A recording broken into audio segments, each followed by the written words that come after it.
titres. Le président de la République reçoit tour à tour l'envoyé spécial du président sahraoui arabe et démocratique et le représentant de la Banque mondiale dans notre pays. Au cours de sa réunion hebdomadaire, le Conseil des ministres approuve le projet de décret portant création d'un établissement public à caractère administratif dénommé Centre de formation et de promotion sociale des enfants en situation de handicap. Le siège du patronat français abrite une rencontre sur les opportunités d'investissement offertes par la zone franche de Nouadhibou. Merci, Madame, Monsieur, de vous joindre à nous. Le président de la République, Mohamed Ould Abdel Aziz, a reçu en audience aujourd'hui Mohamed Khaddad, envoyé spécial du président de la République arabe sahraoui démocratique, Mohamed Abdel Aziz. L'entretien a porté sur les relations bilatérales et les derniers développements de la question du Sahara occidental. Il a souligné qu'il a profité des précieux conseils du président de la République relatifs à la situation dans la région. L'envoyé spécial sahraoui a loué les efforts effectués par le président de la République pour amener la sécurité dans la région et souhaité au peuple mauritanien davantage de stabilité et de prospérité.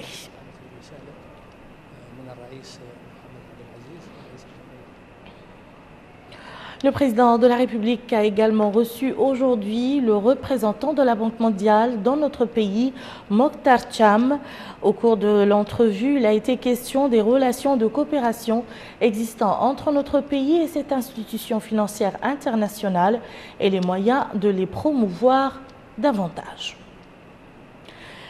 Le Conseil des ministres s'est réuni aujourd'hui sous la présidence du président de la République, Mohamed Ould Abdel Aziz.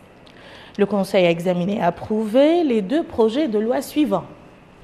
Projet de loi autorisant la ratification de l'accord de prêt signé le 10 avril 2014 à Tunis entre le gouvernement de la République islamique de Mauritanie et le Fonds africain de développement destiné au financement complémentaire du projet national intégré dans le secteur de l'eau au milieu rural.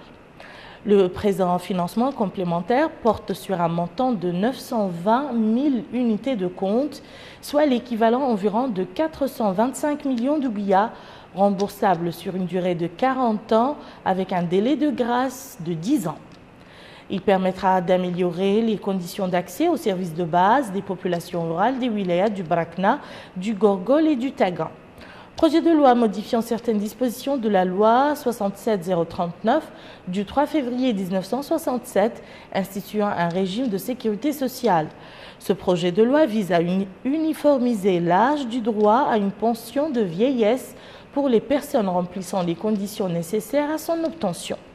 Il propose que la limite d'âge de 60 ans soit désormais valable pour les personnes des deux sexes.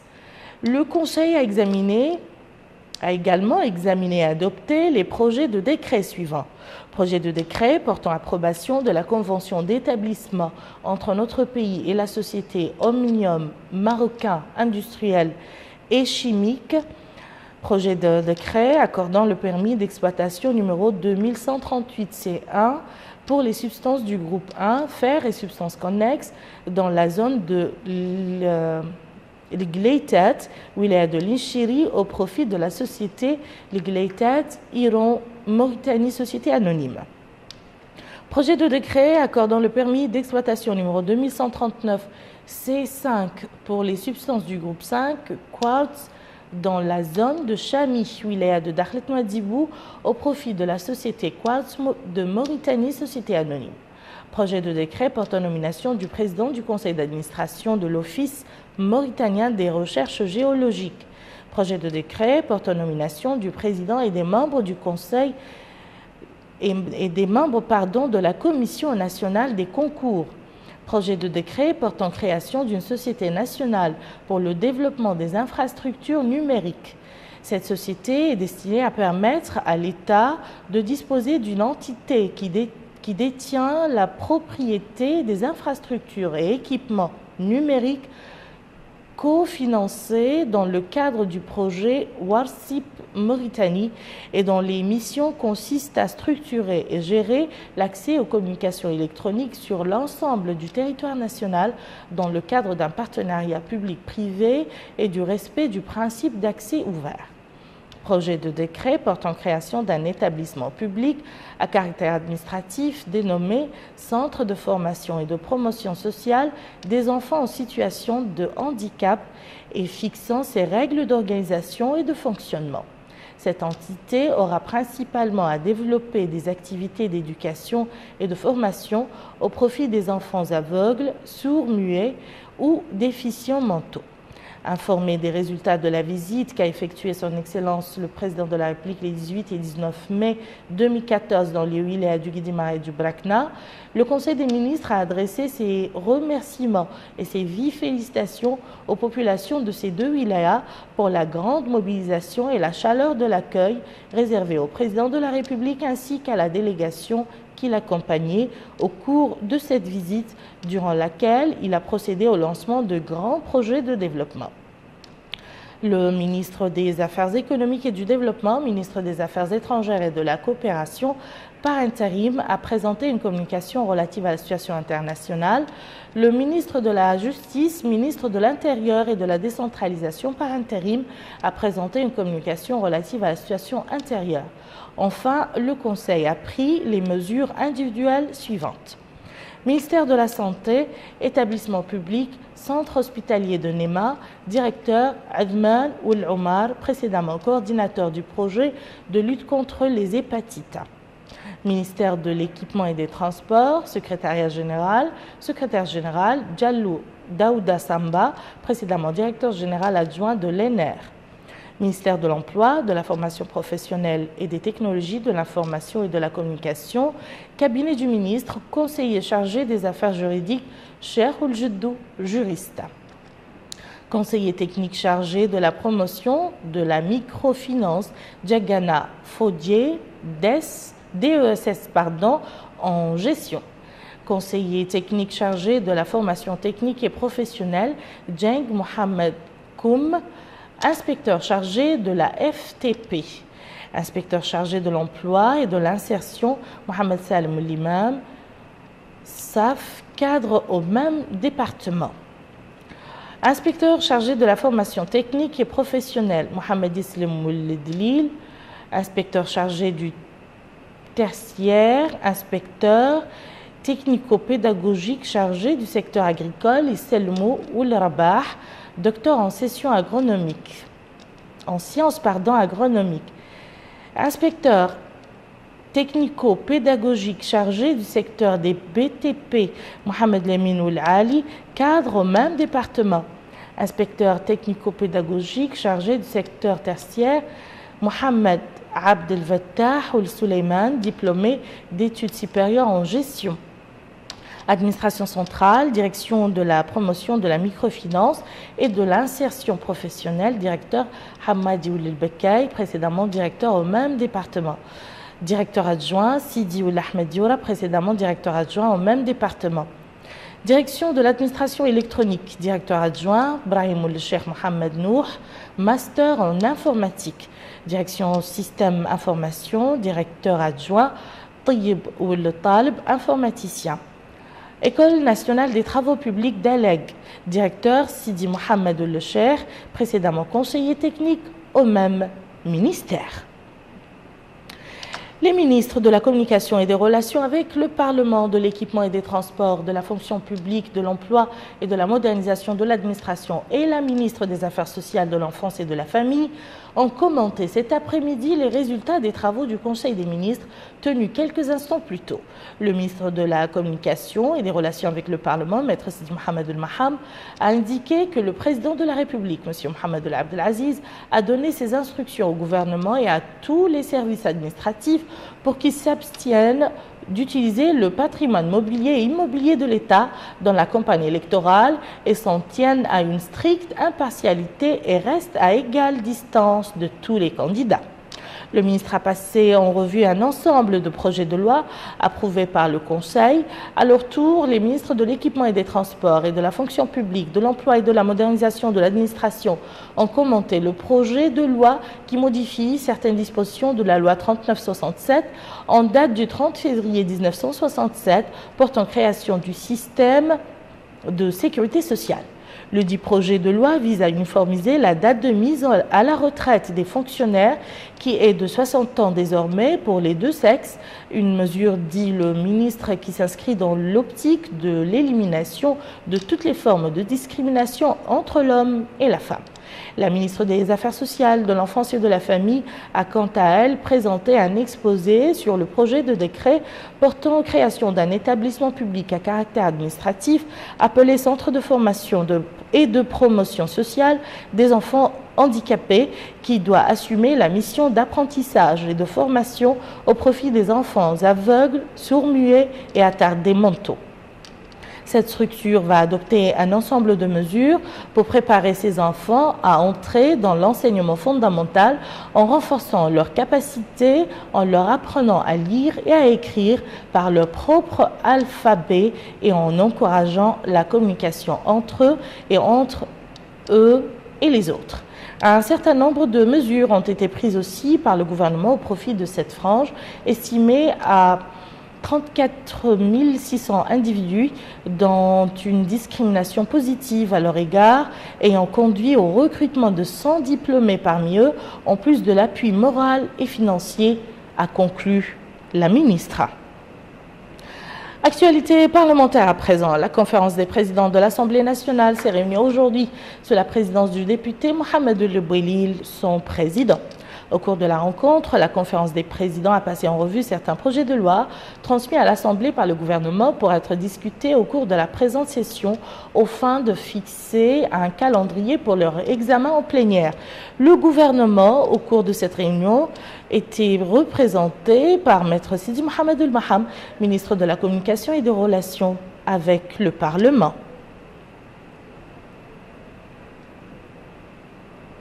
Restant toujours à l'Assemblée où la commission chargée de la coopération extérieure a tenu une réunion sous la présidence de M. Sidi Mohamed El Mohamed Salem, président de cette commission. Cette réunion était consacrée à la discussion de deux projets de loi. Le premier est relatif à la ratification de la convention liée à l'immunité de l'organisation de la conférence islamique. Le second est relatif à la convention signée avec l'organisation de la conférence islamique relative à la lutte contre le terrorisme international. Le gouvernement était représenté par le ministre des Affaires économiques et du Développement, ministre des Affaires étrangères et de la coopération par intérim. La délégation parlementaire participant aux journées portes ouvertes sur le développement rural a visité deux fermes pilotes à Kayedi et Magama. Sur place, les parlementaires ont pu suivre des explications techniques relatives à ces fermes. Plus d'informations avec Aminata Khan. La délégation parlementaire en compagnie du ministre du Développement rural a visité les périmètres agricoles à Kayedi, connus sous le nom de PPG1 et PPG2. Sur place, la délégation parlementaire a été édifiée sur la superficie irriguée par la station de pompage et reçu un exposé détaillé présenté par la SONADER, exposé relatif à la situation du périmètre agricole et le nombre des exploitations. L'exposé a également mis l'accent sur les dispositions prises par le ministère du Développement rural pour assurer la réussite de la prochaine campagne agricole. Ce citoyen se félicite de l'appui accordé par le ministère du Développement rural. Il poursuit en indiquant que cet appui cible les franges les plus démunies. Il a également cité la mise à leur disposition d'intrants agricoles en plus de l'encadrement technique.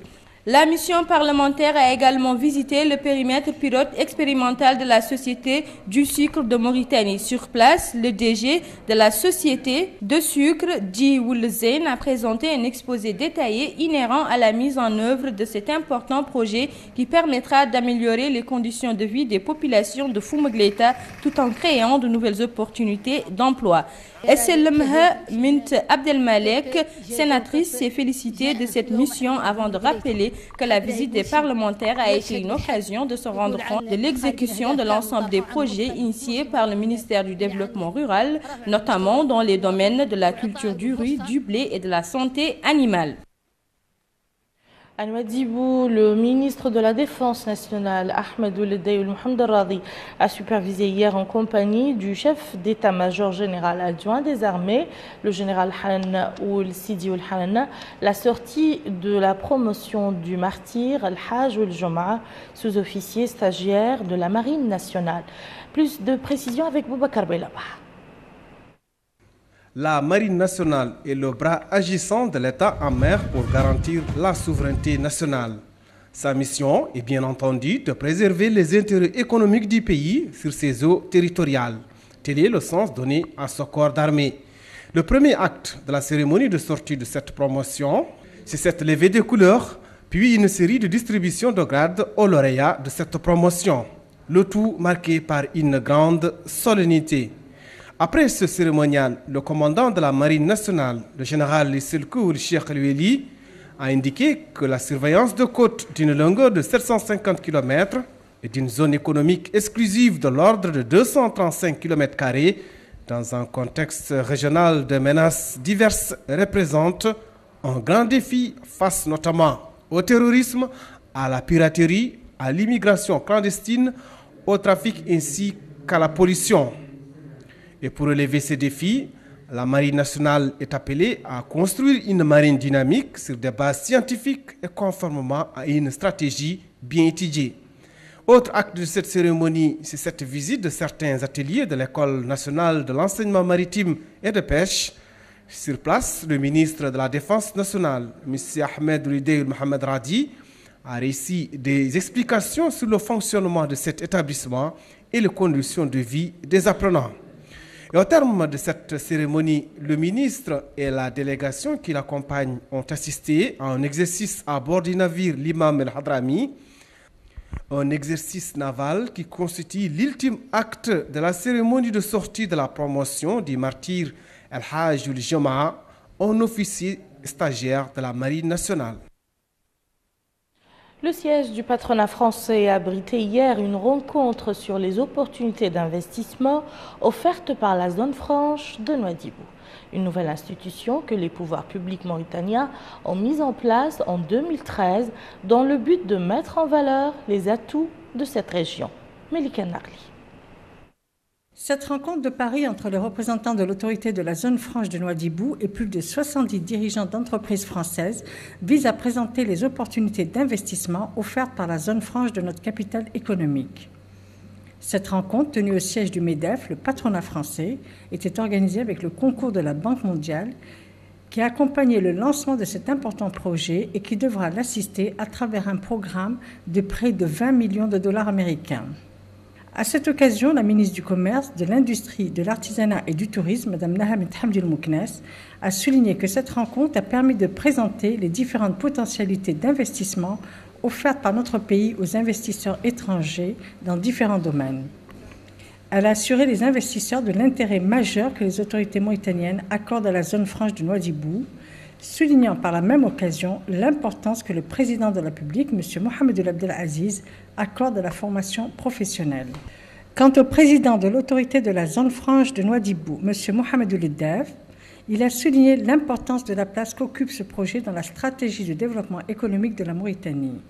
Il a par ailleurs souligné que le régime fiscal et douanier de la zone franche de Nouadhibou accorde des avantages conséquents aux investisseurs. Il s'agit, a-t-il dit, d'un effort majeur à travers lequel la Mauritanie renonce volontairement à des recettes fiscales pour créer un climat favorable aux investissements privés.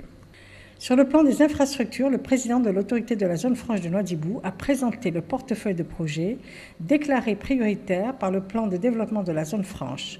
Un plan portant sur la restructuration du pôle halieutique, du développement du pôle hôtelier et touristique, de l'aménagement d'un port en eau profonde et enfin d'un nouvel aéroport en mesure d'accueillir les aéronefs de dernière génération et les services aéroportuaires. Le vice-président du MEDEF, M. Patrick Lucas, a rappelé le contexte de cette rencontre.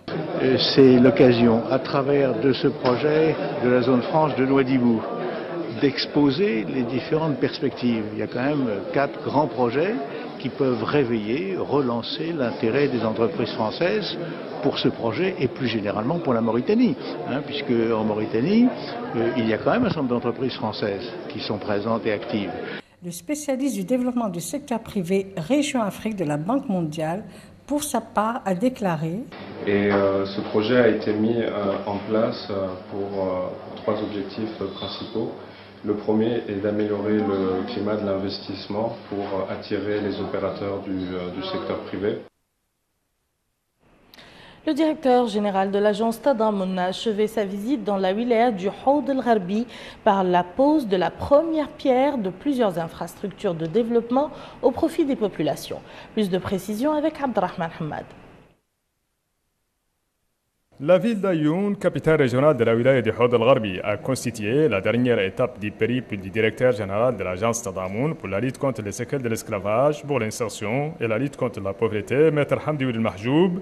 Périple qu'a entamé dans des localités et groupements communautaires dans cette wilaya, dans le but de lancer plusieurs projets de développement au profit de leur population. Avant son arrivée à Ayoun, le directeur général de l'agence Tadamun avait effectué des visites de travail dans des localités frontalières relevant de la Muqata de Koubani comme Essat, Teishut, Brahim, Greigerat, Mneterat et Gougi Zamal, visites au cours desquelles il a supervisé le lancement de plusieurs projets de construction de centres de santé, d'écoles, de mosquées et de mahadras, ainsi que le forage de 2 sondages pour faciliter l'accès à l'eau potable dans les localités El Bouniye et Hassid Kouar, relevant de l'arrondissement administratif Ain Varben. Le directeur général de l'agence Tadamun a affirmé que cette action vient en réponse aux revendications des citoyens dans une période précédente et souligné que l'agence Tadamun continuera ses initiatives dans le domaine du développement conformément aux préoccupations du président de la République, M. Mohamed Ould Abdelaziz, pour que l'agence réussisse sa mission qui vise à améliorer les conditions de vie des citoyens. Maître Hamdi Ould Mahjoub a ajouté que dans le cadre de la stratégie de lutte contre la pauvreté, l'agence Tadamun exécute un programme dont l'objectif est de réduire la pauvreté dans les wilayas du pays, en plus de son rôle comme instrument d'exécution des politiques de l'État dans le domaine de la lutte contre les séquelles de l'esclavage et de la pauvreté. Notons que les interventions de l'agence Tadamun visent à améliorer les conditions de vie des populations des zones qui ne disposent pas de services de base.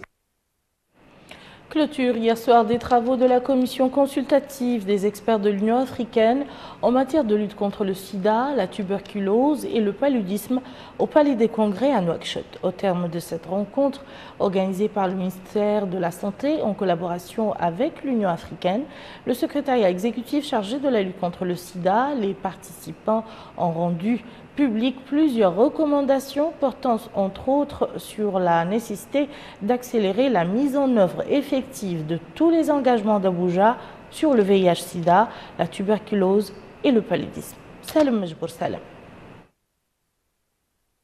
La réunion de Nouakchott a débouché sur une série de recommandations de nature à accélérer le processus de mise en œuvre de la stratégie africaine en matière de lutte contre le sida, le paludisme et la tuberculose. Des pandémies qui constituent une préoccupation majeure pour le continent.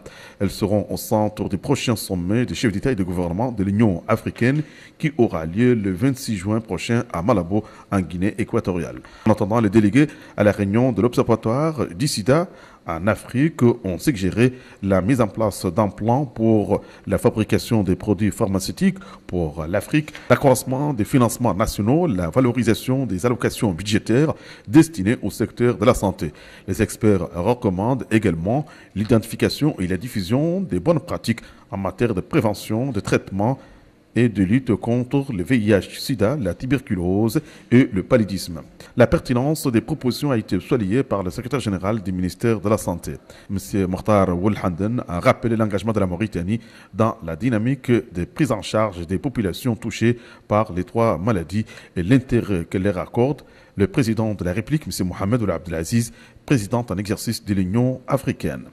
Les représentants de l'Observatoire du sida de l'Afrique, de l'ONU-SIDA, du secteur privé et du Fonds mondial de lutte contre les grandes pandémies, mais également la déléguée de la Commission de l'Union africaine ont tour à tour pris la parole pour insister sur la nécessité d'un engagement plus fort pour atteindre les objectifs fixés. Les participants ont adressé une motion de remerciement aux autorités mauritaniennes, notamment au président de la République, président en exercice de l'Union africaine, pour la réussite. Les participants ont adressé une motion de remerciement aux autorités mauritaniennes pour la réussite de la réunion de Nouakchott. Une équipe médicale française dirigée par le professeur José Urose a effectué au centre hospitalier de la mère et de l'enfant, en collaboration avec des chirurgiens mauritaniens, des opérations chirurgicales à des enfants souffrant de fente labio-palatine. 100 enfants souffrant de ces malformations buccales bénéficient de ces opérations qui se poursuivront pendant une semaine. Amina Takan. La fente labio-palatine est une malformation des lèvres portant sur l'ouverture de la lèvre supérieure d'un seul côté ou d'une ouverture de la gorge à la naissance. Mon enfant d'1 an 6 mois a une malformation buccale dénommée bec de lièvre, indique cet homme. Quand je l'ai conduit à l'hôpital, on m'a fait savoir qu'il doit subir une opération chirurgicale. L'opération s'est bien déroulée, a-t-il indiqué. Cette dame m'affirme que son enfant avait 2 malformations, une à la lèvre supérieure, l'autre à la gorge. Elle déclare que les interventions ont été un succès. Sur les causes de cette maladie, Dr Tanjan Adia nous apporte plus de précisions. C'est des fentes labio-palatines qui sont des malformations congénitales, ça veut dire que les enfants naissent avec. Donc il y a plusieurs facteurs qui sont à la cause. Il y a un facteur environnemental, il y a la pauvreté, aussi il y a des cas familiaux. Donc ça veut dire que c'est des malformations, il ne faut pas que les parents gardent les enfants à la maison. C'est des maladies curables, ça veut dire qu'un enfant qui a une malformation sur les fentes palatines qu'on appelle bec de lièvre, ça peut se traiter et il faut les traiter avant que les enfants ne partent à l'école. La directrice de l'hôpital Mère et Enfants a passé en revue les objectifs de cette mission, lançant un appel aux parents de venir soigner leurs enfants. Donc nous avons fait venir un expert étranger, très compétent dans le domaine, pour la réparation de ces malformations congénitales. Donc nous allons en moyenne faire une centaine de malades. C'est des réparations, vous avez vu les malades.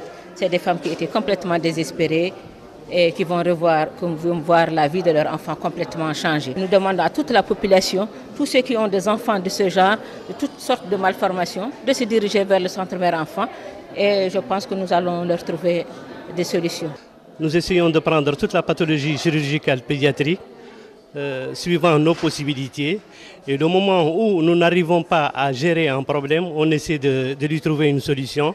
Et dans le cas précis, c'est Dr Yacoub qui, à travers la chaîne de l'espoir, la direction de l'hôpital et le soutien du ministère, de l'hôpital mère-enfant et le soutien du ministère, sont arrivés à organiser cette mission qui prendra en charge plus d'une centaine de patients qui serait vraiment une excellente prise en charge pour ces enfants. Les malades atteints de cette malformation congénitale sont souvent confrontés à un problème d'intégration dans la société, d'où l'importance de ces interventions chirurgicales qui vont redonner le sourire à ces enfants et à leurs parents. Dans la wilaya du Gorgol, plus précisément à Magama, la société TDM, la société télédiffusion de Mauritanie, a lancé son programme d'extension de diffusion sur FM dans 16 nouvelles muqata'a du pays. Ce projet permettra aux populations des zones bénéficiaires de recevoir de façon excellente les programmes de la radio du Saint-Coran et ceux de Radio Mauritanie. Et ce, bien sûr, grâce à l'installation et à l'exploitation de stations équipées du matériel nécessaire. Rabia Deida.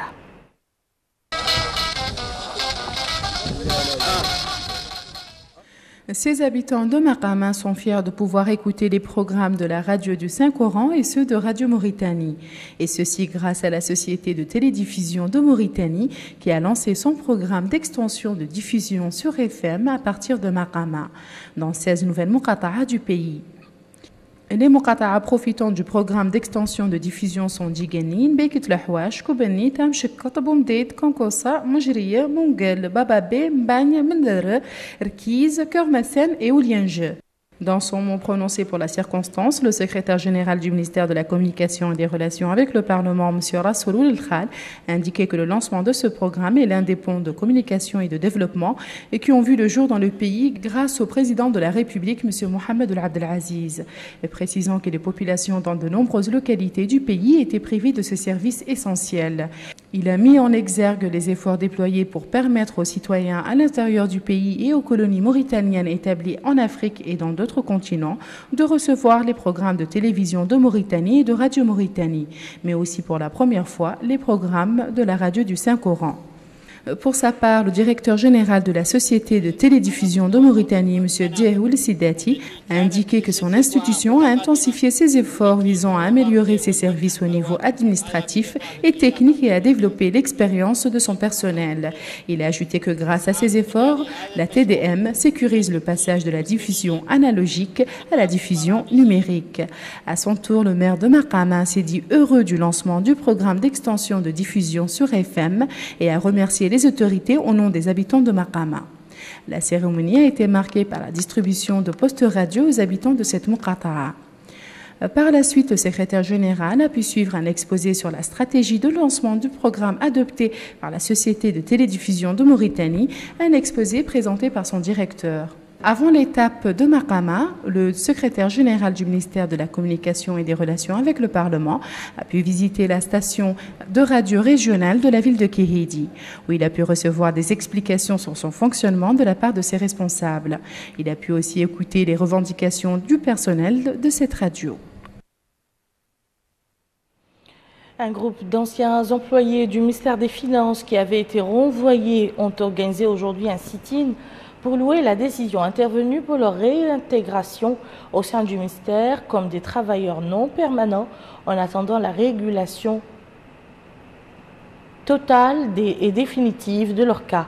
La porte-parole de ce groupe a salué cette décision qu'elle considère comme premier pas vers la résolution des problèmes de ces travailleurs.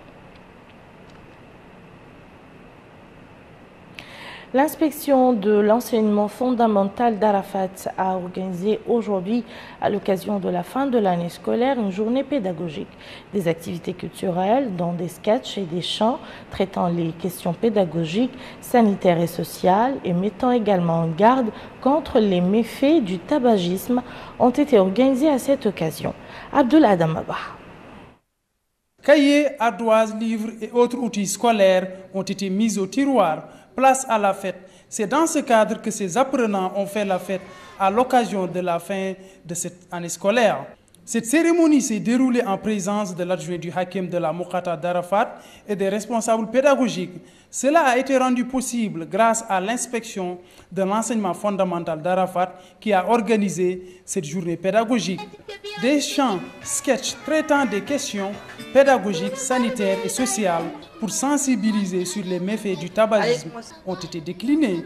L'inspecteur de la Muqata'a d'Arafat, Brahim Ould Noureddine, a indiqué à cette occasion que cette journée pédagogique rentre dans le cadre des efforts déployés par les autorités en vue de réfléchir sur la déperdition scolaire et ses conséquences sur la famille et la société mauritanienne de manière générale. Par ailleurs, le président de l'association des parents d'élèves, Samnaoul Mohamed Ahmed, s'est félicité de l'organisation de cette journée pédagogique. Il a ensuite exprimé sa satisfaction et ses remerciements à l'endroit du personnel administratif et pédagogique. Avec ces vacances qui pointent à l'horizon, les élèves au niveau de cette Muqata'a ont déjà commencé à savourer cette longue pause méritée pour ces potages après 9 mois de dur labeur. Actualité des partis politiques. À présent, le parti LUIAM a organisé hier soir dans la Muqata'a d'El Mina un meeting populaire en présence du président de cette formation et d'autres dirigeants du parti. Cette rencontre était l'occasion pour un groupe de dockers d'adhérer au parti LUIAM. Ce groupe a choisi LUIAM pour son programme qui accorde une place particulière à cette frange. Les intervenants ont loué cette adhésion, soulignant qu'elle apportera un sang neuf au parti. Le parti Ribat démocratique et social a quant à lui organisé hier une cérémonie à l'occasion du 2e anniversaire de sa création. Cette cérémonie a été marquée par les interventions des dirigeants du parti qui ont mis en exergue la vision du parti par rapport aux questions politiques du pays. Une occasion aussi pour le président du parti, Sid Ahmadoul Daouman, de passer en revue le but de cette manifestation qui est selon lui la revalorisation de l'effort des personnalités de la résistance. Un diplôme d'honneur a été remis à l'Association nationale pour la commémoration de la résistance nationale. Et enfin, le parti Liqa démocratique a organisé un meeting populaire dans la Muqata'a de Tayeret sous le thème « Nous boycottons ». La rencontre était marquée par la présence des dirigeants du Forum national pour la démocratie et l'unité, une rencontre qui était l'occasion pour les dirigeants du parti Liqa d'appeler au boycott des élections, soulignant que cette rencontre intervient après une série de meetings organisés par l'opposition dans le but d'appeler les citoyens à assister au meeting qu'ils vont organiser le 4 juin prochain. Ainsi donc prend fin cette édition. Je vous en rappelle les principales informations. Le président de la République reçoit tour à tour l'envoyé spécial du président sahraoui arabe et démocratique et le représentant de la Banque mondiale dans notre pays. Au cours de sa réunion hebdomadaire, le Conseil des ministres approuve le projet de décret portant création d'un établissement public à caractère administratif dénommé Centre de formation et de promotion sociale des enfants en situation de handicap. Le siège du patronat français abrite une rencontre sur les opportunités d'investissement offertes par la zone franche de Nouadhibou. Voilà, je vous souhaite un excellent week-end et à très bientôt, Inch'Allah.